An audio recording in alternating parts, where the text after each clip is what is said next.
Welcome back, everyone, to the Malaysia Money Matters show. It's the 18th of April, 2025. Good to be back. Today, we're doing another deep dive looking at some recent financial and economic news affecting Malaysia, both here at home and, well, what's happening globally, too. Absolutely. We'll try to unpack the key bits and figure out what it all might mean. Okay, let's kick things off with some Malaysian company news. First up, Ancom Nylex. They're saying commercial production of new agricultural pesticide ingredients is starting very soon. Right. The machine installation for the intermediate stage is apparently done, so sounds positive on the production front. It does, but here's the twist. Despite that, their latest quarterly results showed a profit drop, down 10% year-on-year to about RM18 million. Oh, okay. And revenue? Revenue also down, 13.1% to RM449 million. They're pointing fingers at, well, unfavorable U.S. dollar movements and sort of mixed results across their different business parts. Ah, the classic currency headwinds. That can definitely bite, especially if you're importing or exporting heavily. And mixed performance means some bits are doing okay, others may be struggling. Exactly. They're also proposing a share dividend 1 treasury share for every 100 you own.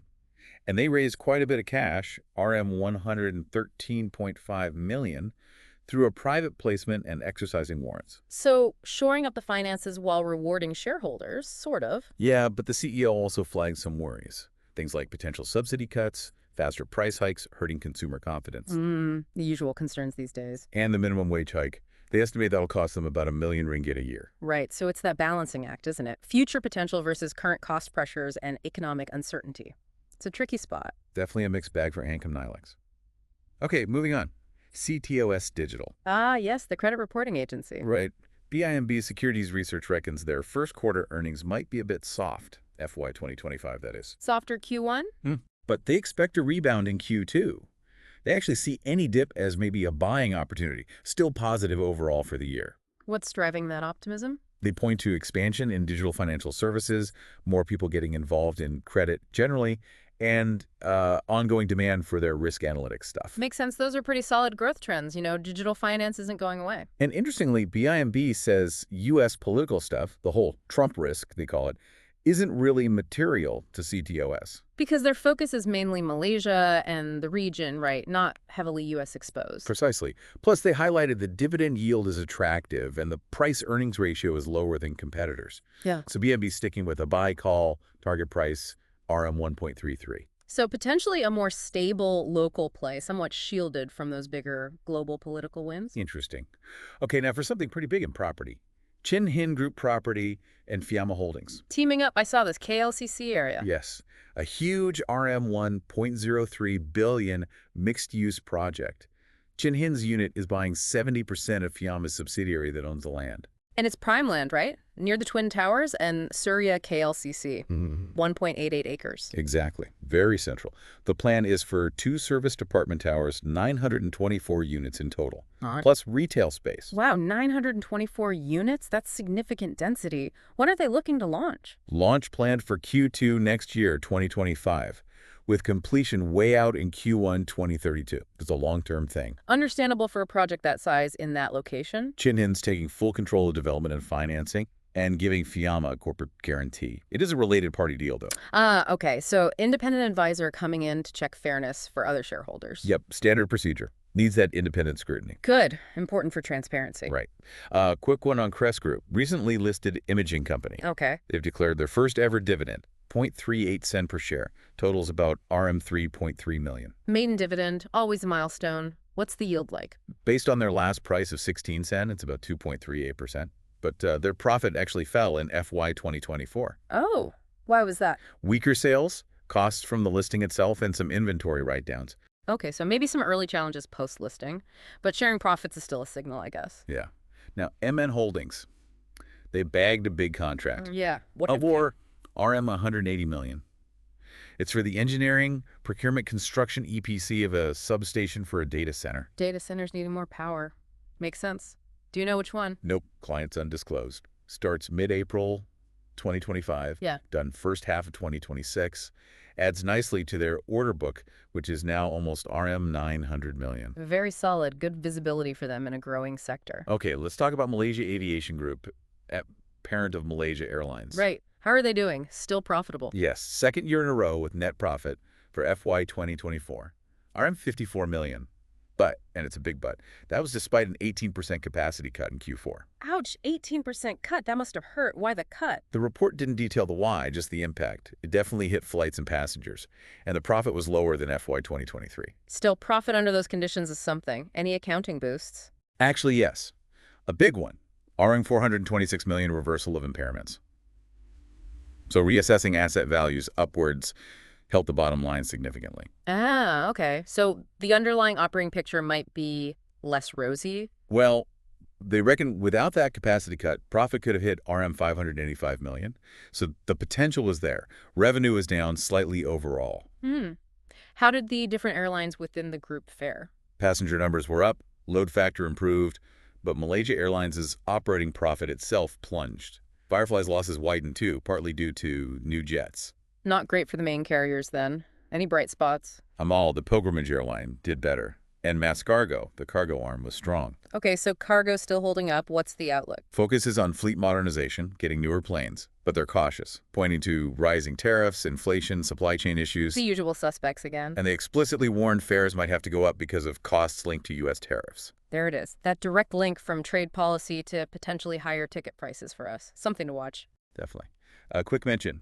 Exim Bank provided U.S. $20 million in supplier financing to Pertama Feroles in Sarawak. Helping them expand production capacity. Good for local supply chains and trade. Exactly. And MetaBright Group is putting solar panels on 2 Best Fresh Mart outlets. Ah, the zero capex model, where the retailer doesn't pay up front. Yep, that's the one. Net energy metering scheme. Best Fresh Mart buys the solar power generated at a discount for 10 years. Smart deal. Good for both sides and good for green energy. And more solar news? SolarVest, HSS Engineering, and Shenzhen Malaysia are partnering up. Another one. Yeah, investing RM142 million to build a nearly 30-megawatt solar farm in Kita, part of the corporate green power program. Mita helped broker this at the expo in Osaka. Significant investment. Shows continued momentum in large-scale solar here. Also, T7 Global got a 5-year panel contractor gig with Petronas Caragali.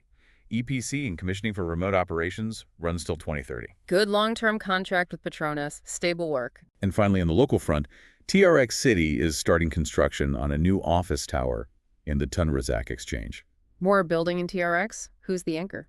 PwC Malaysia is in a big 800,000 square feet of space, expected to open in 2029.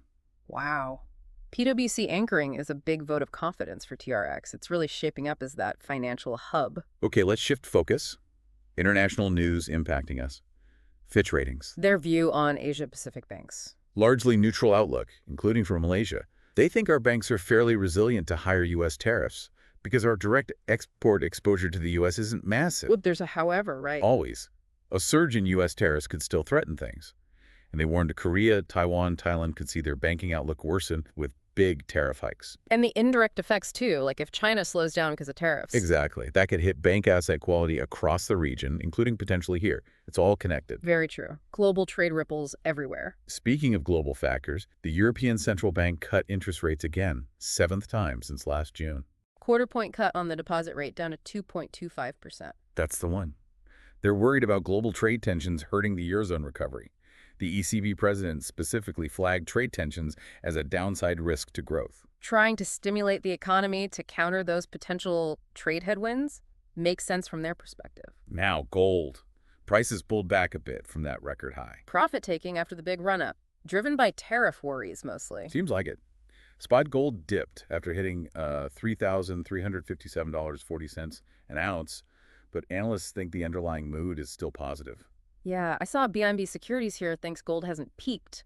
They upgraded a gold ETF to buy. Right, talking potential short-term target of $3,500, maybe much higher long-term, citing U.S. policy uncertainty and a weaker dollar. Gold acting as that classic safe haven amidst all this unpredictability. It's a recurring theme. We also saw tech stocks take a hit. New U.S. restrictions on NVIDIA chip exports to China. And ASML's disappointing report too, right? The big chip equipment maker. Yep. NVIDIA warned of significant charges related to the restrictions. ASML had lower orders and tariff uncertainty. Shows the direct impact trade friction has on that whole semiconductor supply chain. It's very sensitive. Oil prices kept climbing, though. Tighter supply outlook. Sanctions on Iran plus OPEC plus cuts. That seems to be the driver.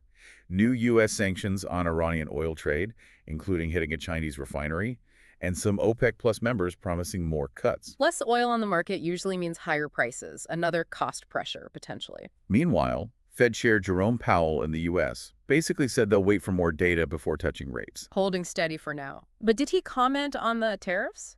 He did, caution that Trump's tariff policies risk pushing inflation and employment further from the Fed's goals. Said tariffs could mean higher prices and weaker growth. So the Fed chief himself highlighting the negative economic risks of the administration's trade policy. That's quite pointed. It is. And following his remarks, U.S. Treasuries fell, traders basically dialing back bets on rate cuts. Because Powell sounded a bit more concerned about inflation, more hawkish. Exactly. Stock futures bounced a bit later, maybe on U.S.-Japan trade talk hopes and good results from TSMC, the Taiwanese chip giant. But overall sentiment still seems quite cautious. Understandable. Lots of moving parts, lots of uncertainty with trade and the Fed. And speaking of trade uncertainty, this is pretty stark. The World Trade Organization slashed its forecast for global trade in 2025. Slashed it by how much? They're now expecting a 0.2% decline in merchandise trade, a huge reversal from earlier growth forecasts. They blame soaring U.S. tariffs and general uncertainty. Wow, a decline. That's a really worrying signal from the WTO about the impact of protectionism. Also, related to U.S. policy, the Trump administration ordered a halt to work on an offshore wind farm off New York. Really? Halting an ongoing project, that puts billions in investment at risk, surely. It does. Big blow to that industry in the U.S. This sends a very uncertain signal about commitment to renewables there. And finally, on the international scene, those new U.S. sanctions on Iran's oil exports we mentioned, targeting their exports, and even a China-based refinery, increasing pressure there. More geopolitical tension, more oil supply concerns. It all feeds back into the global picture. Okay, let's bring it back home slightly with some Malaysian political news that connects to all this. China's President Xi Jinping. Talking about the Asian-China Free Trade Agreement. Yes, saying China is ready to sign the upgraded protocol soon. A form support from Malaysia as Asian chair this year, too. And emphasizing cooperation over tariffs and decoupling. Exactly. He specifically mentioned rejecting decoupling, supply disruption, and tariff abuse, pushing for openness. China positioning itself strongly for regional trade integration, countering those global protectionist trends. And on the U.S. tariff front, our trade minister and second finance minister are heading to the U.S. end of April. To discuss the tariffs, right? A coordinated Asian approach. That's the plan. Consensus among Asian countries to address it jointly. Malaysia's ruled out retaliating with its own tariffs. So the goal is dialogue. Explain Malaysia's role in supply chains like semiconductors and E&E. Precisely. It's for discussion, not formal negotiation, they say. And to convey Asians' view on needing a rules-based global trading system. A diplomatic approach, then. Trying to make the case for Malaysia's importance and advocate for stable trade rules. Sensible strategy. So, wrapping things up, Yeah. it's clear, isn't it? The economic weather is really being dictated by these global trade winds and their knock-on effects everywhere. Absolutely. You see Malaysian companies like Ancom, Nylex dealing with currency swings, MAG potentially raising fares due to tariffs, while others like MN Holdings are tapping into growth like data centers. And those upcoming talks between our ministers and the U.S. officials will be really interesting to follow. Plus, keeping an eye on gold as that potential safe haven. For me, the really striking thing today is how all these threads around U.S. trade policy connect. How so? Well, you've got this Fed chair himself warning about inflation and growth impacts from tariffs. Then the WTO drastically cuts its global trade forecast, blaming tariffs. Right. And then you see the direct hits, like potentially higher airfares from MAG, and our government taking proactive steps to engage with the U.S. about it.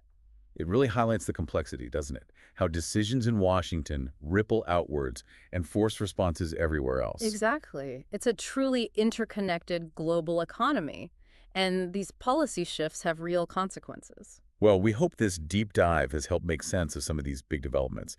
There's definitely a lot more under the surface for each story. For sure. Plenty to dig into further if anything caught your interest. And if you found this useful and want to keep up with the financial and economic forces shaping things, please do subscribe to the Malaysia Money Matters podcast. Thanks for tuning in. Hey there, thanks for tuning in.